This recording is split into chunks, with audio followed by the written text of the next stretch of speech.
За сайн байцгаана уу эрхэм үзэгчдээ та бүхнийхэн амрыг ирье. За ингээд сүүлийн хэдэн хоногт дэлхийн нийтийн анхаарлын төвд орж шууган тараад байгаа энэ Нэнси Пелосигийн Тайванд хүрсэн энэ асуудал бол үнэхээр маш их ноцтой асуудал болоод байгаа юм аа.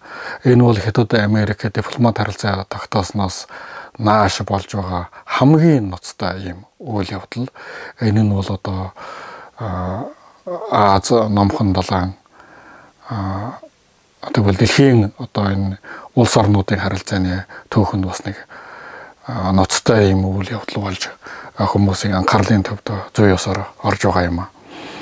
Ингээд энэ Нэнси Пелосигийн Тайванд хүрсэн асуудал бол Хятад Америкийн одоо харилцааг ноцтой эвдсэн Хятад Америкийн одоо дипломат харилцаа байгуулах үед одоо хийсэн гурван хамтарсан албан мэдээнээс няцсан Хятад Америкийн энэ улс төрийн үндэс суурийг одоо уландан гიშгсэн Тайваны хоолон хоёр иргэн инх тайван тогтвортой байдлыг одоо боснуулсан ийм маш ноцтой үйл явдал болж байгаа юм аа. Ер нь одоо хуулийн эрх зүйн хувьд бол нэг ч одоо яриангүй Тайван бол эцэд дээр үесэн Хятадын нутаг дэвсгэр юм аа. Ингээд Мин улсын үед бол Хятадын их том жанжин одоо энэ гадаадын төрөмгөөлөгчдийн одоо гараас энэ Тайваныг буцааж эх орондоо авч нийлүүлсэн. За тэгээд ер нь Тайван бол одоо Хятадын засаг захиргааны одоо нэгжийн хуваар олон зуун жил одоо оршин тогтносоор ирсэн юм аа. Ингээд одоо орчин үеийн түүхэнд хөрч ирээд ингээд 1937 онд энэ Бээжингийн Лугучо гүрд маш ширүүн тулалдаан болж байна. Япон Хятадыг бүх талаар төрөмгөөлөн эзлэх одоо ийм үйл явдал эхэлсэн. Түүнээс хойш бол одоо Хятадын Японыг бүх талаар эсэргүүцхийн дайн одоо нийт иргэдийн дайн эхэлсэн байгаа юм аа. За ингээд 1943 онд Хятад Америк их Британий удирдагчид одоо энэ Каирт уулзаж Каирын тунхаг нийтлсэн. Ингээд Каирын тунхагт бол одоо тодорхой бичиж үлдээсэн энэ заалт бол Японы одоо төрөмгөөлөгчд Тайван арлыг эрэх биш одоо Хятадд буцаан өгөх ёстой гэдэг ийм одоо заалтуудыг тодорхой оруулсан байгаа юм. Ингээд түүний дараа 1945 онд болсон энэ одоо Бостоны тунхаглалд Каирын тунхагийг одоо бүрэн хэрэгжүүлэх ёстой гэдгийг бол одоо Японы төрөмгөөлөгчд бол маш тодорхойгоор ингэж одоо шаардсан байгаа юм. Ингээд 1945 онд одоо Япон бууж өгөх энэ гэрээнд бол Тайван бол Хятадын нутаг дэвсгэр Тайваныг одоо Хятадын засгийн газарт одоо хүлээлгэж өгөх ийм амлалтын гэрээнд гар үсэг сурж одоо Тайваныг албан ёсоор одоо эх орныхын мэдэлд одоо буцааж авсан байгаа юм аа. Ингээд эдгээр үйл явдлуудыг ингээд харахад бол хууль эрх зүйн хувьд бол Тайван бол яахын чаргагүй Хятадын нутаг дэвсгэр байгаа юм. Ингээд 1949 онд бүгд найрамдах Хятад улс байгуулагдах үед бол энэ одоо Жанкэшигийн дундад иргэн улсын засгийн газар бол нуран унсан. Түүнээс эхлээд тэр цагаас эхлээд бүгд найрамдах Хятад улс бол Хятад улсыг төлөөлөх дэлхийд ирэх цорын ганц хууль ёсны засгийн газар гэдэг ийм одоо ойлголт албан ёсоор одоо тогтож эхэлсэн.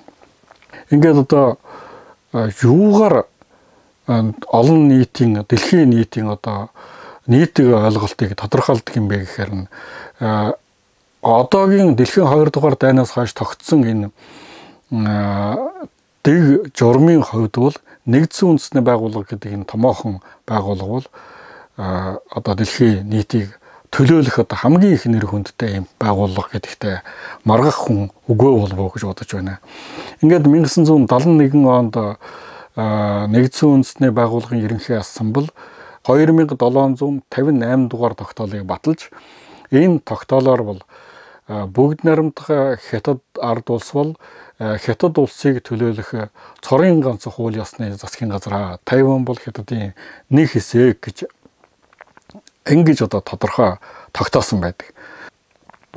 Хятад, Америк хоёр орон одоо дипломат харилцаа тогтоосноос нааш бол одоо энэ хоёр орны улс төрийн үндэс суурь нь юу байдаг вэ гэхээр энэ гурван баримт бичиг байдаг. 1972 он, 1978 он, 1982 он гэдэг энэ гурван удаа одоо гарын үсэг зурсан ийм хамтарсан албан мэдээ байдаг. Үүнийг төхөмжлөөд одоо Хятад, Америкийн хамтарсан гурван албан мэдээ гэж одоо нэрлсэн байдаг.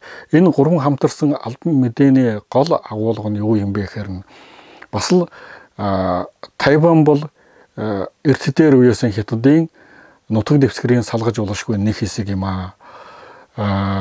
Бүгд найрамдах хятад улс бол Хятад улсыг төлөөлөх одоо дэлхийн цорын ганц хууль ёсны засгийн газар юм аа. Ингээд энэ дотор бас одоо Америк одоо Тайвантай харилцаагаа албаны талын харилцаагаа таслах, Тайванаас одоо цэргийн албан хаагчид зэвсэг техникийн одоо татан аваачих, Тайвантай одоо албаны талын харилцаа хөгжүүлэхгүй байх гэх мэтийн одоо зүйлүүдийг одоо тодорхой амласан байгаа юм. Гэтэл эдгээр одоо амлалтаас нь яцаж одоо бүх юм топ тодорхой байхад зөрүүдэлж, мужуудалж одоо хятадын хөгжлийг сааруулах, хятадын хүчийг одоо сулруулах ийм одоо зорилгоосоо болж янз бүрийн одоо ийм хэрэг зорго удаж байгаа нь бол одоо Америкийн хувийн ашиг сонирхолтой бодсон ийм одоо харлаган үйлдэлүүд гэж одоо үсэх ёстой. Жишээлбэл одоо Америк ер нь үеийн Америкийн засгийн газар сүүлийн жилүүдэд бол одоо Хятадтай одоо дайсагнах бодлого хэрэгжүүлж энэ эдийн засгийн хориг арга хэмжээ авч, за тэгвэл Тайваны асуудал, Шинжааны асуудал, төвдийн асуудал, хүний эрхийн асуудал энэ төргээд одоо янз бүрийн шалтгаан хайж бол одоо Хятадтай сөргөлдөх юм бодлого хэрэгжүүлсээр ирсэн. Гэтэл дэлхийн нийтээр бол одоо юу болж байгааг маш тодорхой харж байгаа. Хятад улс бол өөрөө одоо эдийн засгийн хөгжүүлж, нийгмийн амар тайван байдлыг хамгаалж, ард иргэдийн аз жаргалыг одоо баталгаажуулахын тулд өдөр шөнөгүй ингэж цаг наргүй махран тэмцэж ажиллаж байгаа. Инх тайванч ийм л одоо улс орон.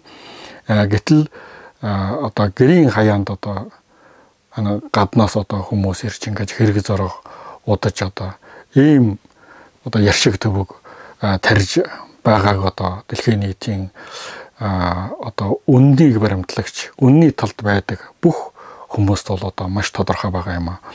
Ингээд Хятадын засгийн газар болоод ард түмний одоо энэ их орноо инх тайвнаар нэгдэх ийм байр суурь бол одоо хизээч одоо хэлбэрлэлтгүй байгаа юм аа. Хятад улсын засгийн газар бол алсын хараатай, стратегийн өндөрлөгөөс асуудалд ханддаг ийм одоо хариуцлагатай засгийн газар. Ийм учраас Хятадын засгийн газрын эх орноо одоо инх тайвнаар нэгтгэх гэсэн энэ зорилт бол алсын зорилт бол одоо хизээч хувирахгүй лавта биелэгдэх ийм зорилт. Энэ зорилтыг биелүүлэхийн тулд бол ямар ч үед бол ямар арга хэмжээ авах юм бол Хятадын засгийн газар өөрөө одоо шийдэж тогтох юм бүрэн чадaltaй байгаа юм аа. Хамгийн гол нь бол зөвөр нэг хүн ирж явснаас болоод одоо хэрүүл зодон дайн дажин үүсгэх тань гол биш. Хамгийн гол нь бол эх орноо инх тайвнаар нэгтгэх энэ зорилтыг яаж ямар алхам дараатай хэрэгжүүлэх вэ гэдэг алсын хараа стратеги тактик барих нь одоо хамгийн чухал болоод байгаа юм, хамгийн чухал болоод байгаа юм аа. Энэ бол одоо тодорхой. Ийм учраас бол хятад улс одоо Тайваны иргэн тойрондын сүүлийн үед одоо цэргийн сургуульд хийж байна. Ингээд цэргийн сургуульд хийснээр Тайваны хамгийн чухал одоо бараа бүтээгдэхүүн болох энэ байгалийн хий, тэгвэл хүнсний ногоо, тэгвэл энэ одоо барилгын материал, элс, хайрга гэх мэтийн цахилгаан эрчим хүч гэх мэтийн зүйлд бол одоо маш их одоо цохилт учруулж байна. Хэрвээ Нэнси Пелосигийн одоо Тайванд хүрсэн энэ үйл явдлаас хойш хятадын их газар энэ мэтэр Тайваныг одоо цааш нь импорт экспортын хааж эдийн засгийн ингээд богдуулах юм бол Тайван бол цаашдаа оршин тогтнохын аргагүй болно шүү дээ. Ийм учраас энэ инх Тайваныг эрхмэлдэг, үннийг баримталдаг, үнний талд байдаг хүмүүс бүгдээрээ Хятадын засгийн газрын авч байгаа арга тактик, алхам дарааг бол маш тодорхой ойлгож мэдж байна гэдэгт одоо найдаж байна.